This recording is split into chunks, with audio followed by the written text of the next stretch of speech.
Elle est là.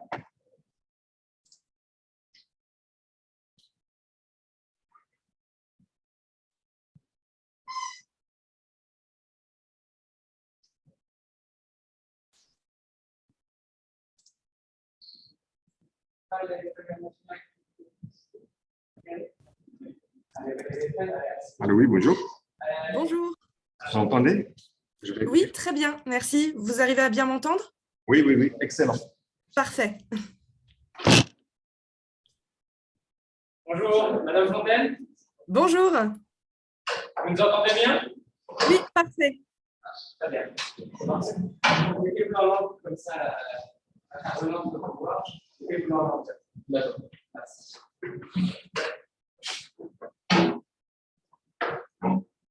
Donc, si vous voulez bien, je vais vous dire quelques mots de présentation de votre école, puis je vous laisserai la parole, et puis à la fin, les élèves vous poseront quelques questions.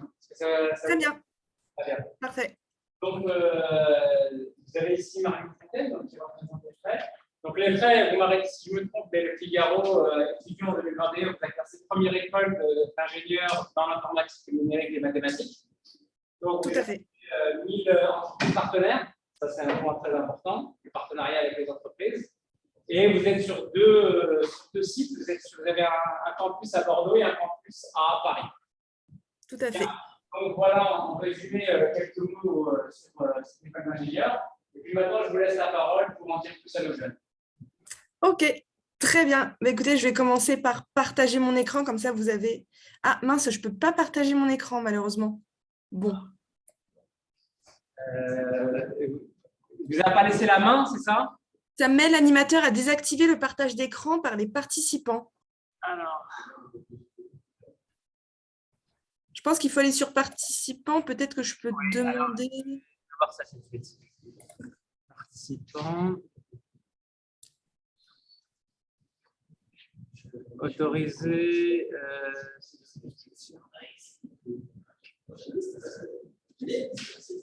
Je rappelle, il est dans le couloir, le responsable informatique, je le rappelle tout de suite. Ça marche.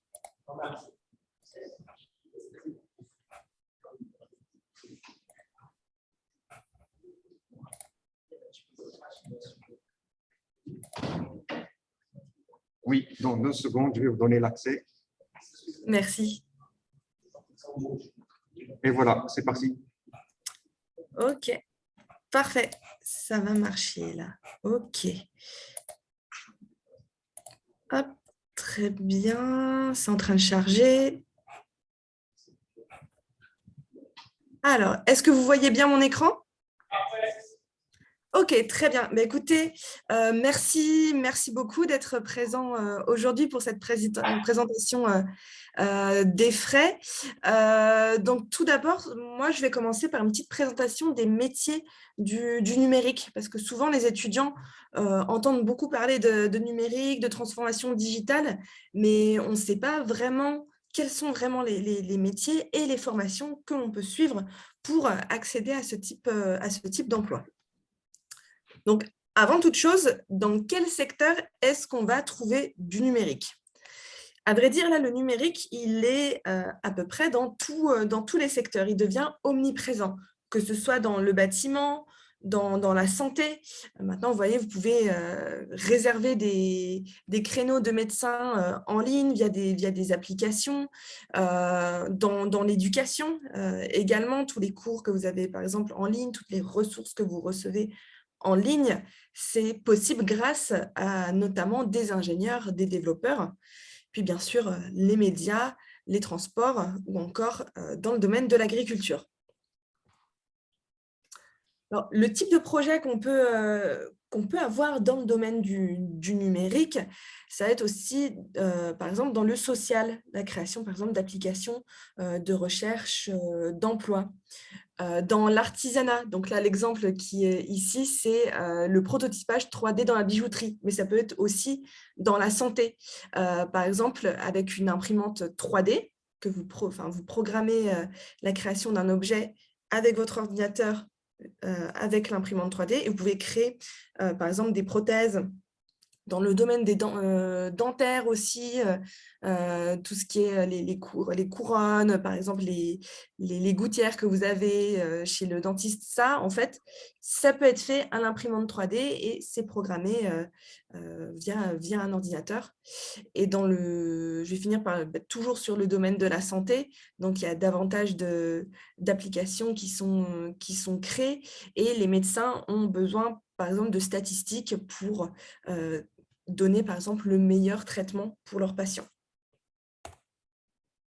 Alors, qui va recruter dans le domaine du numérique? Donc, bien sûr, les entreprises qu'on connaît tous dans le numérique, par exemple Ubisoft pour la création des jeux vidéo, il y a Capgemini, il y a également tout ce qui est le secteur de la banque et des assurances, car il y a de plus en plus de problématiques concernant la cybersécurité et la protection des données. Et bien évidemment, en France, le secteur public recrute énormément dans le numérique, parce qu'actuellement, il y a une grosse transformation digitale qui s'opère. Désormais, vous pouvez payer vos impôts en ligne, il n'y a plus besoin d'envoyer de papier, par exemple, tout se fait en ligne. Donc là, je vous parlais de quelques petits métiers qui existent dans le domaine du numérique. Donc déjà, quelques domaines clés. On va avoir bien sûr la data, tout ce qui est donné. Ensuite, la réalité virtuelle, le métaverse, le développement de sites web, d'applications, de jeux vidéo et la cybersécurité, donc sécuriser un réseau informatique. Ensuite, dans tout ce qui est domaine clé, dans le digital business, il y a de plus en plus de demandes dans le marketing digital. Le UX design, donc le UX design, c'est la création, on va dire, c'est le design d'une application, d'un site web, tant sur le côté esthétique, donc les couleurs, par exemple, à utiliser, la police, mais aussi l'agencement, on va dire, de la page web. Par exemple, le UX designer, il va se poser la question, est-ce que ce n'est pas plus pertinent que sur une application d'achat de vêtements de sport, est-ce que c'est plus pertinent de mettre l'onglet solde en haut ou bien à gauche? Enfin, il y a toute une réflexion pour faire en sorte que l'application ou le site web soit le plus simple à utiliser pour l'utilisateur et que ça rapporte, que ça puisse maximiser également les ventes. C'est bien sûr communication digitale, tout ce qui est sur les réseaux sociaux, les sites web et de la stratégie commerciale et business. Voilà une slide sur les 4 métiers qui rapportent le plus dans le domaine du numérique. Donc, il y a le chef de projet CRM, le chargé d'acquisition du trafic, ça c'est une personne qui va mettre en place des stratégies pour qu'il y ait un maximum de personnes qui se rendent sur le site web. Il y a le data analyst, ça c'est une personne qui va analyser les données d'un fichier client. Vous voyez, par exemple, Decathlon, le magasin de sport, le data analyst, il va recevoir toutes ces données du fichier client, par exemple l'âge, où ils habitent, qu'est-ce qu'ils achètent surtout et à quelle période, afin de donner des indices à d'autres services, par exemple le marketing, afin qu'ils sachent la période où il est plus propice de faire des soldes, par exemple, le type d'objet qui est davantage acheté afin que la production soit adaptée. Et le UX UI designer dont je vous parlais tout à l'heure. J'ai mis en avant les salaires qui sont attribués à ces personnes en général lorsqu'ils ont entre 0 et 5 ans d'expérience. Donc, c'est des salaires qui sont plutôt confortables. Ensuite, là, on va passer sur des métiers plutôt orientés IT. Donc, ça, vraiment pour des ingénieurs. On va avoir, par exemple, le développeur en intelligence artificielle. On a l'ingénieur data. Et on a également aussi l'architecte cyber. Donc, l'architecte cyber, ça va être la personne qui va protéger le réseau informatique, par exemple, d'une école. Il va, par exemple, se mettre dans la peau d'une personne malveillante. Il va se mettre dans le système et il va essayer de repérer les failles. Mais contrairement au hacker, il ne va pas prendre les données, il ne va pas profiter de cette faille. En fait, il va faire remonter la faille et la faire corriger. L'architecte cyber aussi, outre son côté très technique, il va avoir aussi besoin de faire des formations un peu humaines Parce qu'actuellement, on a beaucoup d'attaques de cybersécurité car on a cliqué sur un lien, on a donné nos informations voilà, juste après avoir cliqué un lien alors qu'il ne fallait pas. Et voilà, donc il va y avoir toute une formation humaine pour éviter que ce type d'attaque ait lieu. Alors, comment est-ce qu'on accède à ces métiers? Donc, bien sûr, il y a le programme ingénieur en 5 ans. Vous pouvez faire toutes vos études d'ingénieur dans la même école, ou bien vous pouvez faire une classe préparatoire aux grandes écoles et ensuite rejoindre une école d'ingénieur en cycle ingénieur. Mais il n'y a pas que les études d'ingénieur pour rejoindre les métiers du numérique. Par exemple, il y a de plus en plus d'écoles de commerce qui font des formations dans le domaine du numérique. Il y a les IUT et il y a bien sûr les universités publiques. Donc, en fait, que vous ayez un BTS, licence pro ou bien un diplôme d'ingénieur, si vous choisissez le bon domaine, vous pouvez très bien travailler dans le numérique. Après, ce ne sera pas bien sûr les mêmes métiers. On ne peut pas devenir ingénieur avec une formation de master classique dans une université. Donc maintenant, je vais plutôt passer à la partie concernant EFRAY. Nous sommes une école de loi 1901, une association. Nous avons été fondés en 1936 et nous sommes à but non lucratif et nous sommes reconnus par la Commission des titres d'ingénieur depuis 1957. Actuellement, on a 4500 étudiants. Tout à l'heure, vous le disiez, on a 1500 entreprises partenaires, dont 20 qui sont parrains de programmes. On a par exemple la Société Générale, le Crédit Lyonnais, qui sont des parrains de nos majeurs en data, par exemple. On a également 13 500 alumni et plus de 250 enseignants et chercheurs permanents. Alors, qu'est-ce qu'un diplômé d'EFRAY? Donc, tout d'abord, c'est un diplômé, donc il n'est pas seulement bon techniquement, mais il est bon en communication. Non, juste que c'est important que lorsque vous sortiez de vos études, vous soyez en mesure, par exemple, de présenter votre projet à un client ou bien à votre hiérarchie. Donc, tout au long de votre cursus, vous aurez bien sûr des cours techniques, des cours scientifiques, mais également des cours de communication, des cours de management, de storytelling. Le diplômé EFRAY, il est également international et anglophone. Donc, on a un campus très, très international à EFRAY, que ce soit au niveau des étudiants. On a des étudiants qui viennent du Maroc, de Tunisie, du Cameroun, du Liban, quelques étudiants qui viennent également de Chine. On a également des professeurs qui viennent du Liban, d'Algérie, du Bénin, des États-Unis. Donc, un campus très, très international et également votre formation, elle est internationale. Parce que lorsque vous êtes en diplôme d'ingénieur, vous devez faire 2 mobilités à l'étranger obligatoirement. Dans ce qui est programme expert, j'y reviendrai tout à l'heure, vous avez également des mobilités, des stages à l'international que vous devez faire. Et enfin, le diplômé EFRAY, il est entrepreneur et curieux des nouvelles technologies. Donc, rapidement, je vous présente le schéma des études pour les programmes ingénieurs. Donc, c'est une formation en 5 ans, comme je vous ai dit tout à l'heure, et elle est disponible au niveau de la prépa à Bordeaux également. Le reste, c'est disponible uniquement à Villejuif. Donc, on va commencer par 2 ans de cycle préparatoire avec des cours de maths, physique, informatique. Vous allez commencer sur du Python, en prépa. Ensuite, la prépa scientifique en anglais, c'est le même programme, sauf que les cours scientifiques sont en anglais.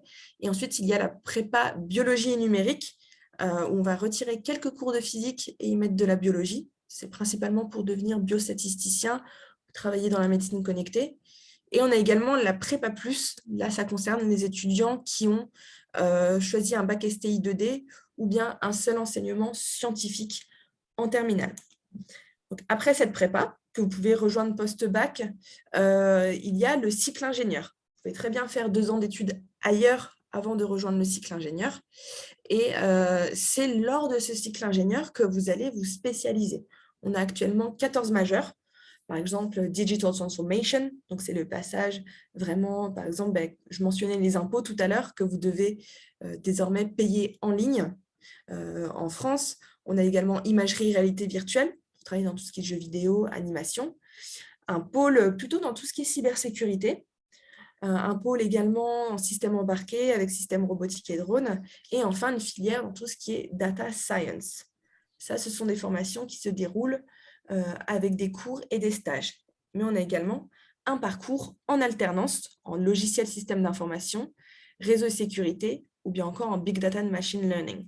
Donc, en alternance, c'est 2 jours à l'école, 3 jours en entreprise. Et l'entreprise qui vous accueille, elle prend en charge votre scolarité. Donc, ça peut être un système assez intéressant pour vous.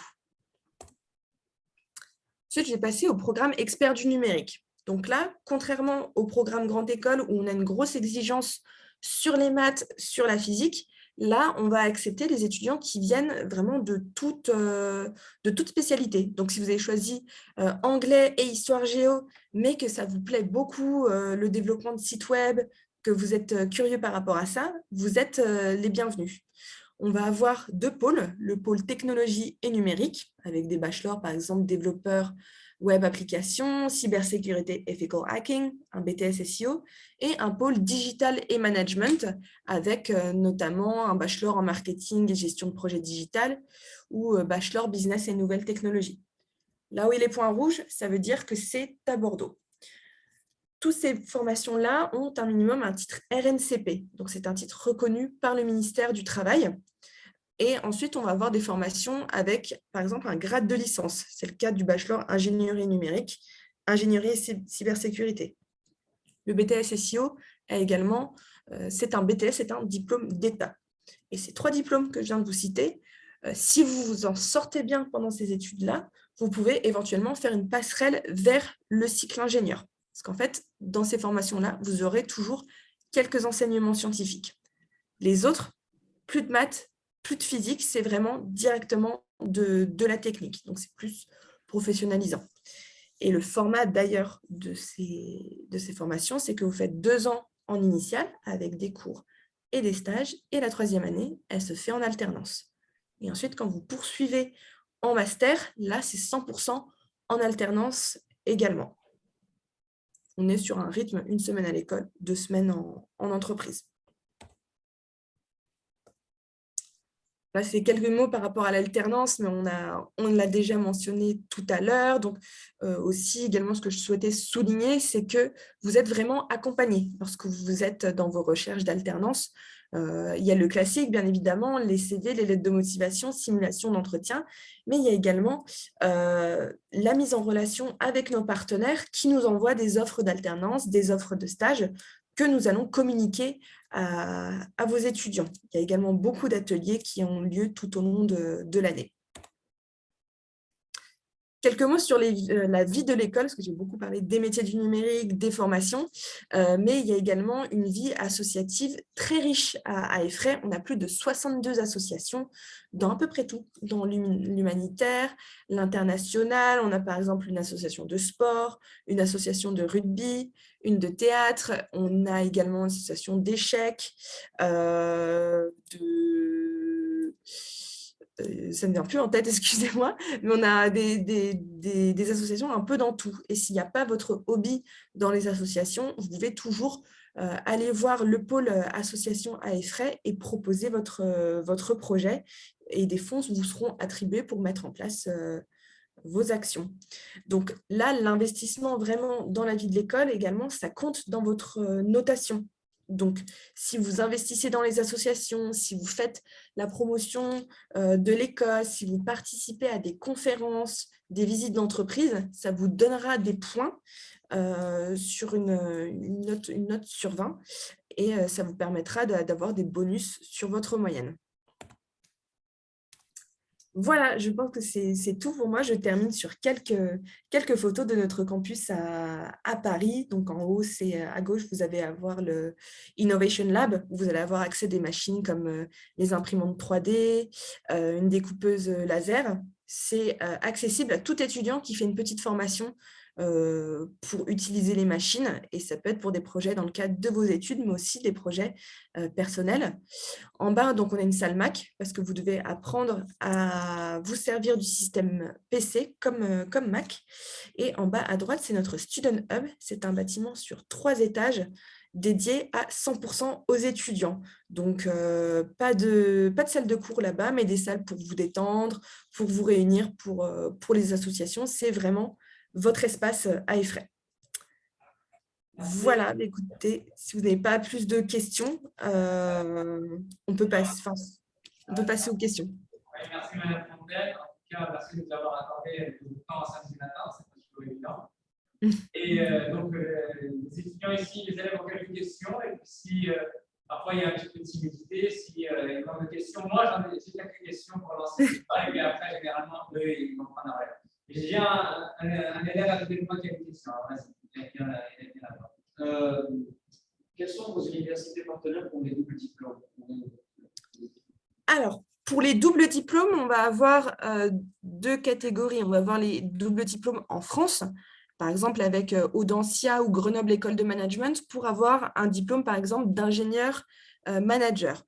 Ensuite, on va avoir des doubles diplômes à l'international. Ce que je peux vous citer comme université, ça va par exemple être des universités au Canada, on va avoir des universités aux États-Unis, on va également avoir les universités en Australie, surtout dans les pays anglophones. En Angleterre, on va par exemple avoir la Staffordshire University. Au Québec, on va par exemple avoir l'Université du Québec à Chicoutimi.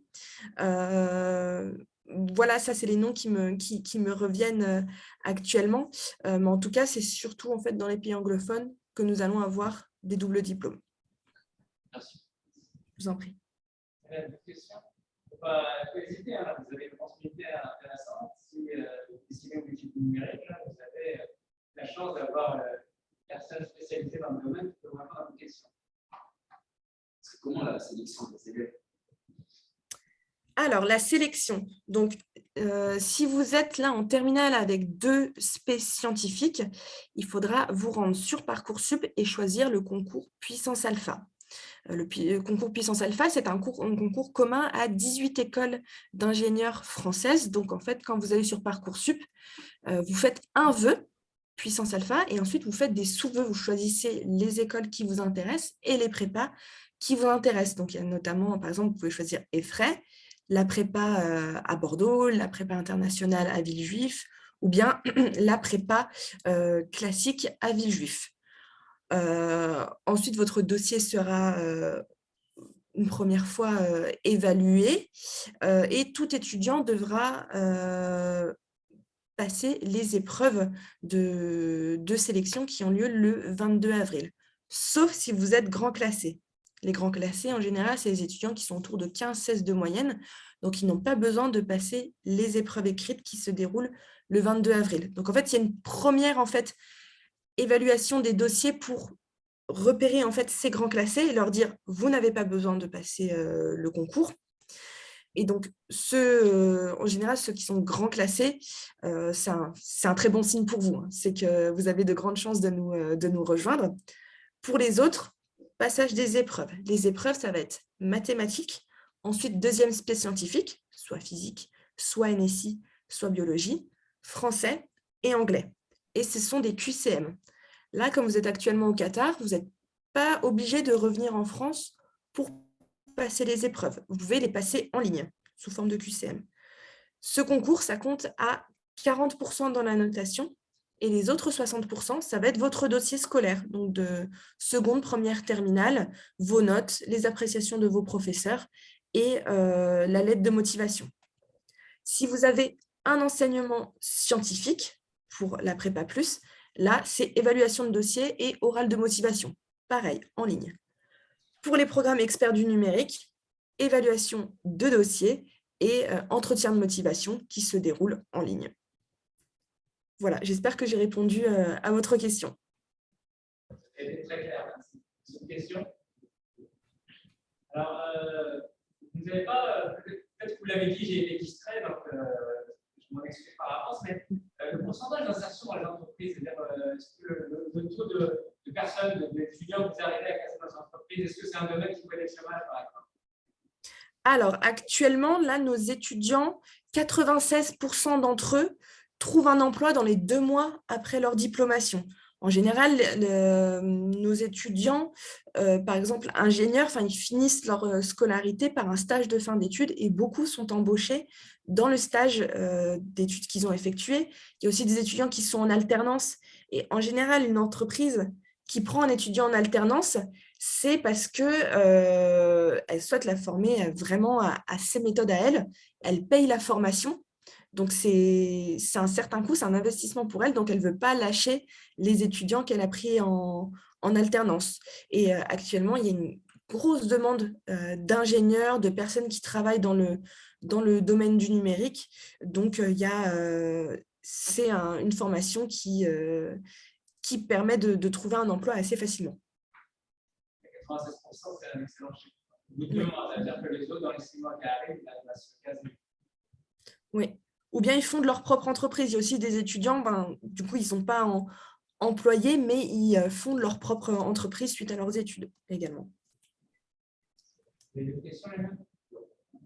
Alors, j'ai une question plus terre à terre, justement, sur les frais d'inscription, sur le campus, sur est-ce que les élèves sont logés, les étudiants sont logés sur place? Comment ça se passe un peu tout ce qui concerne les frais d'inscription?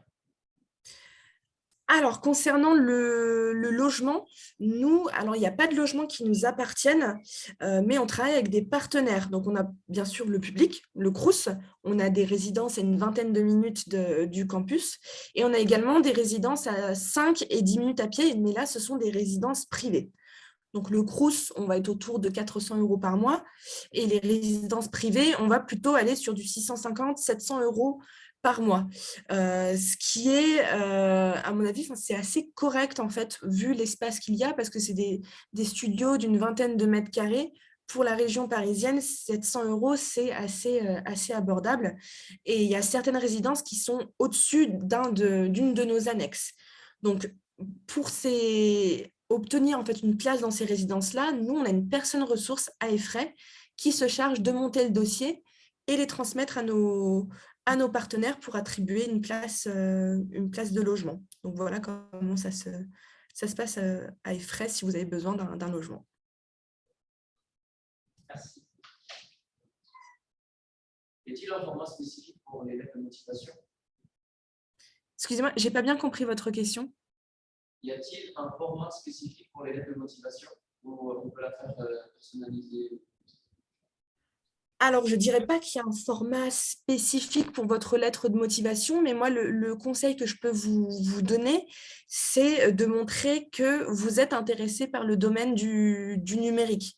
Parce que les notes, c'est très important pour nous, mais ce qu'on recherche aussi, c'est des étudiants qui sont vraiment passionnés, qui sont curieux, qui s'intéressent au domaine du numérique. Donc, si vous mentionnez dans votre lettre de motivation que vous faites déjà, par exemple, un peu de code, ou bien que vous vous intéressez à tout ce qui est stratégie marketing digital, que vous suivez des cours en ligne, par exemple, pour apprendre à coder, pour tout ce qui est marketing digital, n'hésitez pas à le mettre dans votre lettre de motivation.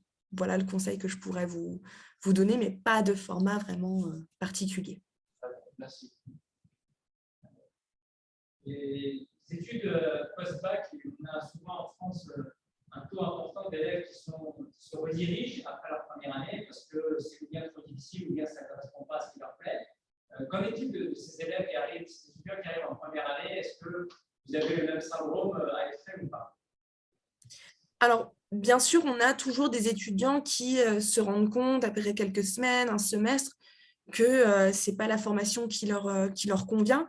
Alors, je n'ai pas de chiffres malheureusement à ce sujet, mais par exemple, nous, on a souvent des étudiants qui sont en prépa, par exemple, et c'est un peu compliqué au niveau scientifique. Du coup, nous, on leur propose une réorientation vers un de nos autres programmes. Par exemple, on avait eu un étudiant en rentrée décalée pour le programme ingénieur et c'était un peu compliqué pour lui au niveau scientifique, mais il était très motivé par le domaine du numérique, donc on lui a proposé une réorientation dans un de nos bachelors en marketing et data. Et actuellement, il est vraiment ravi, c'est la formation qui le plaît le plus. Donc, en cas d'échec, en cas de souci, nous, en interne, on peut toujours proposer des solutions de réorientation vers d'autres programmes. Et on a aussi un pôle réussite étudiante. En fait, un élève, lorsqu'il arrive à Effray, il y a une personne qui va l'accompagner pendant 3 ans. Ça va être la personne ressource en cas de difficultés dans les cours, l'orientation, tout type de problème. Et cette personne va pouvoir notamment l'aider dans ce qui est réorientation dans la formation. Ce qui recrute souvent les élèves, c'est que parfois ils peuvent jouer pour l'informatique, mais en mathématiques, ils n'ont pas nécessairement le niveau et ça leur fait un peu peur. Donc être au niveau en mathématiques, en sciences physiques, pour continuer dans ce domaine. Donc on peut être parfois calé en informatique, mais pas être bon en mathématiques, et donc parfois ça peut poser problème. Tout à fait. Il y a des passages qui, même s'ils ne sont pas bons en mathématiques, ils peuvent continuer dans le domaine du numérique. Excusez-moi, je n'ai pas bien compris. Vous confirmez que même s'ils ne sont pas bons en mathématiques, ils peuvent avoir un espoir de percer dans le domaine du numérique. Bien sûr, bien sûr. Donc, il y a toujours des passerelles, des réorientations, par exemple, sur nos bachelors cybersécurité, bachelors en développement qui sont là, des formations où il y a plus de maths, il n'y a plus de physique, mais on a eu des étudiants pour lesquels c'était compliqué au niveau du bloc scientifique et qu'on a pu réorienter sur ces formations et qui s'en sortent aujourd'hui très, très bien. Merci. Alors, je pense qu'on a fait le tour. Merci Madame Fontaine de votre temps. Merci pour ces explications claires, concises. Et je pense que nos élèves ici ont désormais une excellente idée de votre école et de ce que vous proposez. Très bien. Merci beaucoup. J'étais ravie de participer à la présentation. Merci bien. Merci. Bonne journée. Bonne journée. Au revoir.